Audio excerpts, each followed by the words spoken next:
A literatura avança para o interior do Brasil. O romance romântico regional. Vamos nessa!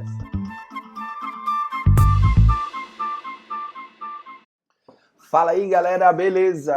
Professor Ivo Júnior na área, trazendo mais um vídeo para vocês. Desta vez, a literatura no romantismo ela avança. O romance histórico indianista, a prosa histórica indianista já passou e agora a gente vai se debruçar no romance regional. Então vamos lá. Olha aí, o romance regional, ele tem aí três principais vertentes, né? A gente tem a parte sul do Brasil, né? Retratada pelo José de Alencar, em uma obra chamada O Gaúcho. A gente tem a região nordeste do Brasil, trabalhada por um autor chamado Franklin Távora, cujo livro é O Cabeleira, conta a história do cangaço, do sertão nordestino.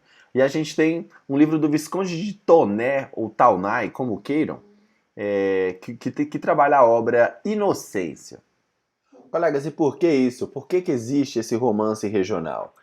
Galera, coube ao romance regional trabalhar as regiões que não eram abordadas nos grandes romances brasileiros da época, né? Que é o próximo parte do romantismo que a gente vai citar, que é o romance urbano. Então, no romance regional são trabalhadas as regiões que não são as capitais e que não são os grandes centros da burguesia da época do Brasil, né? Desse século XIX.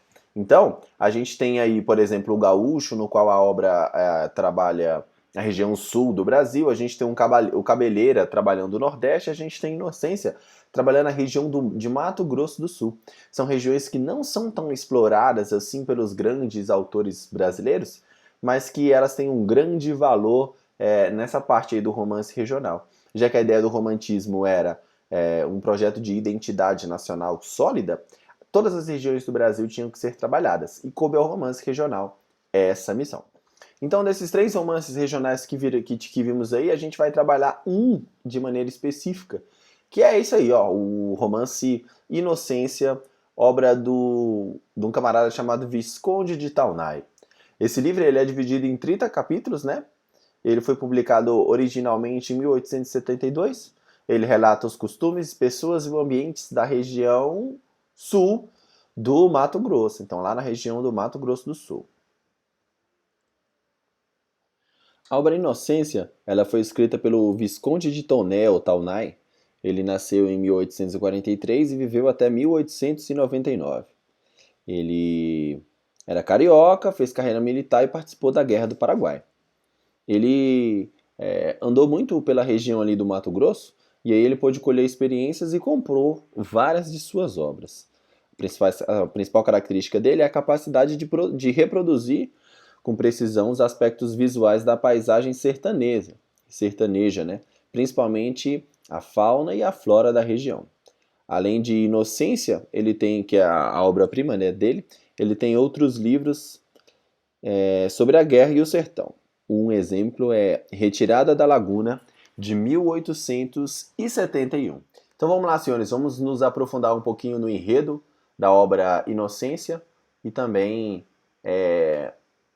nas possibilidades de reflexão que a gente pode tirar dessa obra, né? A protagonista da obra é a moça que dá nome ao livro, Inocência. Inocência é uma moça sertaneja, simples, carinhosa, meiga e bela. Quando ela tem de 15 para 16 anos, ela é prometida a se casar com um homem chamado Manecão. Manecão. E quem organizou esse casamento foi o seu pai, Pereira. Beleza. O Pereira, como tem aí, como a gente viu aí, né, é o pai da Inocência. O pai da Inocência. O Pereira é brabo, viu, galera? O Pereira é brabo demais. Ele é extremamente rude e autoritário com a Inocência, sabe? Ele é conservador e ele gosta de resgatar os aspectos morais muito arcaicos de uma sociedade extremamente patriarcal. Então a gente vai ver diversas vezes os comportamentos que ele tem para com a Inocência. Então ele é rude com ela, ele é agressivo com ela, ele fala, cala a boca, quem manda aqui sou eu sou seu pai. E a Inocência tem que se submeter a isso, uma vez que a sociedade da época, né, aceitava essas relações extremamente patriarcais. Você tem ideia, Pereira era tão brabo nesse aspecto que ele achava que para ter filha mulher era uma maldição, porque você tinha a obrigação de casar essa filha, você tinha que organizar um casamento, o que também era muito comum na sociedade da época, né?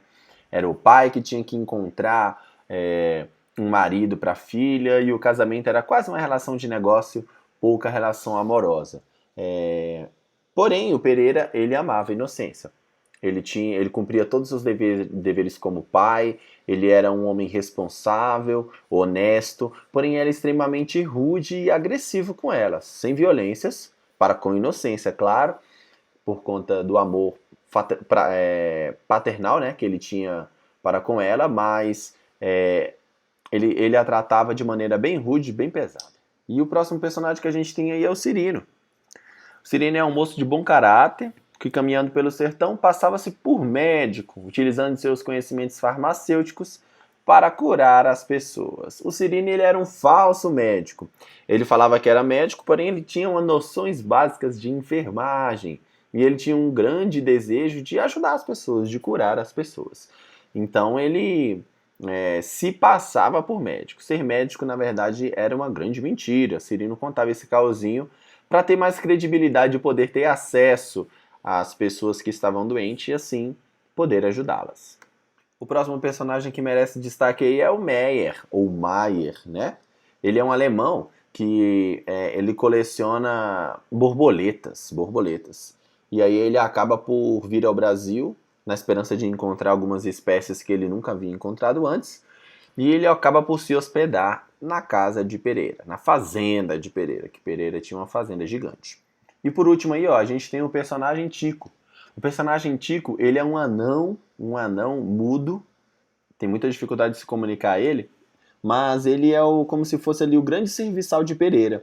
Ele fica sendo o grande vigia da Inocência. Onde a Inocência vai, o Tico vai atrás para que depois ele possa contar lá do jeito dele, com gesto, escrevendo, o que Inocência fez, o que Inocência não fez, com quem que Inocência andava. Então o Pereira usava muito o Tico para isso, para ser a sombra ali da Inocência. Tudo que Inocência fazia, ele contava pro Pereira. Então vamos lá, pro enredo, pra historinha, né? Olha só, a Inocência estava doente em sua casa, lá com seus 15, 16 anos, né, que era a época de casar.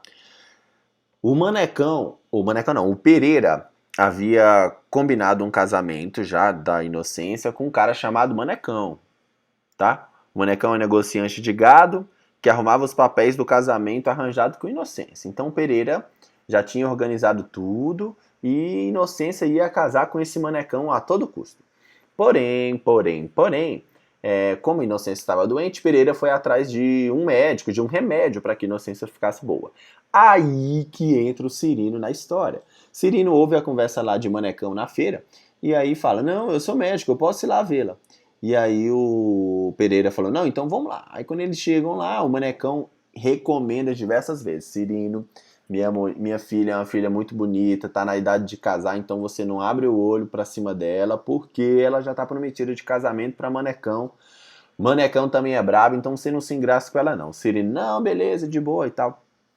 Quando Cirino entra no quarto de Inocência e vê essa linda mulher, o coração dele se abala, balança e ele fica perdidamente apaixonado por Inocência. E o melhor, ou o pior, não é? A Inocência também sente o mesmo por Cirino. E aí a gente entra no amor impossível, tão clássico dos romances românticos, né? O amor impossível. Cirino se apaixona por Inocência, Inocência também se apaixona por Cirino, só que Inocência não pode casar com Cirino, uma vez que ela já está prometida em casamento pro Manecão. E isso na época era algo muito sério, você prometer alguém em casamento. Tipo, rolava contrato, tinha também a questão da palavra e da honra da família e tal. Então a Inocência não podia casar com Cirino, não podia se envolver sequer com Cirino, porque ela já estava prometida para Manecão. Porém, coleguinhas, o amor fala mais alto. E a Inocência acaba por se relacionar com Cirino, às escondidas, é claro, sempre às escondidas, mas o amor entre os dois começa a de fato acontecer. E aí a gente entra no ápice da história inocência. Nesse meio tempo, o Meyer chega na casa de Pereira pedindo abrigo, pedindo um lugar para ficar, para que ele possa dar continuidade à sua pesquisa sobre borboletas. E aí o Pereira fala que não quer, que não tá nem aí para essas borboletas, porém o Meyer, ele mostra pro Pereira, né, uma carta assinada pelo irmão de Pereira. E aí o Pereira se sente na obrigação de conceder esse abrigo, essa hospedagem pro Meyer. E o Meyer, na hora que vê Inocência, também se apaixona não, mas fala que é bonita, que ela é linda, se declara pra ela e tal, falava, ó, se eu casasse com ela eu seria muito feliz. Pereira repreende Maia violentamente, com palavras sem porradas ainda, com palavras, fica aquele climão, Cirino sem saber o que fazer, porque Cirino tá apaixonado por Inocência, Inocência também fica sem saber o que fazer, e fica aquele climão lá na sala entre todos, né, entre Pereira, que é o pai de Inocência e tá brabo, entre Cirino e Inocência, porque eles são apaixonados, estão lá ficando e não podem falar pro Pereira, e o Maia, que é o europeu meio sem noção, falou que a mulher é bonita, que é linda e tudo mais. Essa é a parte do livro que o Pereira desconfia que Maier tá tendo relações, né? Que tá ficando com a Inocência. Rola até essa desconfiança aí. Porém, ela é desfeita e aí o Maier tem mais ou menos aí a sua ficha limpa com o Pereira. E agora sim que é o clímax da história que eu havia falado antes. É agora. Inocência vai para um encontro secreto com o Cirino, lá no jardim e tal, lá da fazenda, e o Tico vê, mano. O Tico vê. E o Tico vê, fica atrás da moitinha lá, só observando, e aí o Cirino conta, né, pra Inocência que ele não é médico, que na verdade que ele é um enfermeiro, e o Tico escuta tudo. Corre lá no Pereira e fala, Pereira, o negócio é o seguinte. Fala não, né? Gesticula lá com os gestos dele. E ele consegue mostrar pro Pereira que, Cirino não é médico. 2, eles estão namorando às escondidas. E 3, Inocência também está apaixonada por Cirino. Por fim, Pereira, puto da vida, de raiva, de ódio, vai querer resolver essa situação, né? Então como é que ele resolve? Na violência. Com Inocência ele não praticava violência, né? Apenas umas torturas morais e psicológicas, né? Mas fora da família, Pereira era um homem extremamente violento. Fez o quê? Foi lá tirar satisfação com Cirino. Cirino não conseguiu se explicar e Manecão acaba por dar um tiro em Cirino e acaba assassinando Cirino, mata Cirino por conta dele ter corrompido Inocência e ter acabado com os planos da família dele, com o Manecão e tudo mais. O final é trágico, o final é pesado, Então, para ilustrar aqui para vocês como que é a relação que o Pereira tinha com as mulheres, tem esse fragmento aqui, ó, que eu vou trazer para vocês. Essa é uma fala do Pereira, tá? Essa obrigação de casar as mulheres é o diabo. Se não tomam estado, ficam jururus e fanadinhas. Se casam, podem cair nas mãos de algum marido malvado. E depois as histórias. Ih, meu Deus, mulheres numa casa é coisa pior de meter medo. Não, é coisa de meter medo. São redomas de vidro que tudo pode quebrar. Enfim, minha filha, enquanto solteira, honrou o nome de meus pais. O Manecão que se aguente quando a tiver por sua. Com a gente de saia não há que fiar. Cruz. Botam as famílias inteiras a perder enquanto o demo esfrega um olho. Então olha o pensamento do cara, olha o pensamento do Pereira. Ter filha mulher, o homem tá fadado ao fracasso, o pai, né, tá fadado a ter problema a vida inteira. Porque se casa, pode ter problema, né, porque o marido tinha o direito de devolver a esposa para a família, caso ela não cumprisse as obrigatoriedades do lar, as obrigações, né, do lar. Se não casa, fica aquela história lá da mãe, da filha ficar para a titia, e na verdade é um prejuízo financeiro, uma vez que a mulher não exercia trabalho braçal. Então olha a mente, nada a ver do Pereira. Para ele sempre a filha mulher, né, seria um fardo para o pai, para o proprietário da casa, para o chefe da família. Então galera, essa é a historinha de Inocência. O Visconde de Toné, ele tenta abordar no seu livro alguns aspectos do interior do Brasil que não são abordados tradicionalmente em obras literárias. Então, por exemplo, esse abuso, essa relação patriarcal do Pereira para com Inocência era muito comum na época, é muito comum em cidades interioranas brasileiras, não só naquela época, mas como hoje também, né? Naquela época bem mais. Então havia um quê de denúncia social, havia um quê de alertar todos sobre esse problema da sociedade patriarcal, né? Da mulher que ficava presa dentro de casa, sempre submissa ao pai e submissa aos maridos.